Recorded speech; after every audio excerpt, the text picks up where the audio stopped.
وہ نماز روزے کا پابند نہیں ہے تو وہ اللہ والا نہیں ہو سکتا، پیر نہیں ہو سکتا۔ وہ شیطان کے نقش قدم پر خود بھی ہوتا ہے اور اپنے پیروکار کو بھی لے جانے کی کوشش کرتا ہے۔ یہی وجہ ہے کہ آپ نے بارہا سنا ہوگا، ہر کوئی بولتے ہیں، لیکن میں آپ سے پوچھنا چاہتا ہوں، آپ بولتے کب تک رہیں گے، سنتے کب تک رہیں گے، آخر عملی انقلاب کب آئے گا؟ ہر کوئی کہتا ہے کہ آدمی چاہے آسمان میں اڑے، چاہے پانی کے اوپر چلے، وہ اللہ کا ولی نہیں ہو سکتا ہے۔ اللہ کا ولی وہی ہوتا ہے جو شریعت کا پابند ہو۔ اور پیران پیر سیدنا شیخ محی الدین عبد القادر جیلانی کی 65 سالہ زندگی نے اپنے چاہنے والوں کو اور قیامت تک کے اسلام کے ماننے والوں کو، محی الدین نے جنہوں نے دین کو زندہ کیا، یہ پیغام دے دیا کہ جس کے پاس شریعت نہیں ہے، جس کے پاس علم نہیں ہے، جو متصل سلسلہ نہیں ہے، جو شریعت کا پابند نہیں ہے، وہ جو ہے دین کا رہبر نہیں ہو سکتا ہے، پیر نہیں ہو سکتا ہے۔ یہی وجہ ہے کہ بزرگوں نے فرمایا کہ جب تم کسی سے جڑو، کسی کے ہاتھ میں ہاتھ دو، تو پہلی چیز یہ دیکھو کہ یہ صحیح العقیدہ ہے یا نہیں، یعنی اس کا عقیدہ صحیح ہے یا نہیں، اس کے عقیدے کے اندر خلط ملط تو نہیں ہے، اللہ اور اس کے رسول کے تعلق سے ان کا عقیدہ کیسا ہے۔ پھر کہا دوسرا یہ دیکھو تو صاحب اجازت ہے یا نہیں، اس کا سلسلہ واسطہ بالواسطہ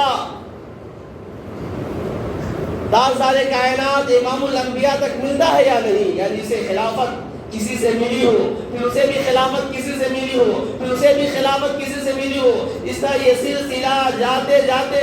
مولا پیران پیر سرکار سے ہو کر مولا مشکل کشا تک اور پھر امام الانبیاء تک یہ پہنچتا ہے یا نہیں پہنچتا ہے۔ اگر ایسا نہ ہو، کسی کا سلسلہ بیچ میں کٹا ہوا ہو، تو تمہارے لیے نجات اور بخشش کا سبب نہیں ہو سکتا۔ اور تیسرا کہ دیکھو جس سے تم وابستہ ہو رہے ہو وہ شریعت کا پابند ہے یا نہیں۔ اگر وہ شریعت کا پابند نہیں ہے، نماز روزے کا پابند نہیں ہے، غیر محرم جو عورتیں ہیں اس سے پردہ ہے یا نہیں، اس سے اس سے دوری رکھتا ہے یا نہیں، یا غیر محرم عورتوں سے بھی تکلف ملتا ہے، اگر یہ سب شریعت کی پابندیاں نہیں ہے تو ایسوں سے دور رہو۔ اس کے بعد پھر یہ دیکھو کہ اس کے پاس ضروریات کے مسائل کا علم ہے یا نہیں، یعنی قرآن و سنت، فقہ، مسئلے مسائل کا اتنا علم ہے یا نہیں کہ ضروریات زندگی کے مسائل، جو بھی ضروریات زندگی کے مسائل ہیں خود حل کر لے اور اپنے ماننے والوں کو یہ بتا سکے۔ یہ 4 چیزیں اگر نہیں ہے تو ایسے اسے وابستہ نہ ہو میرے محترم۔ لہذا میں بھی آپ کو دعوت دیتا ہوں کہ آپ بھی جب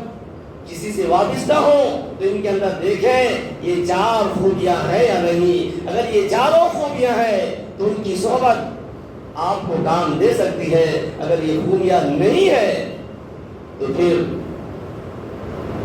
اللہ ہی خیر کرے کہ معاملہ کیا ہونے والا ہے۔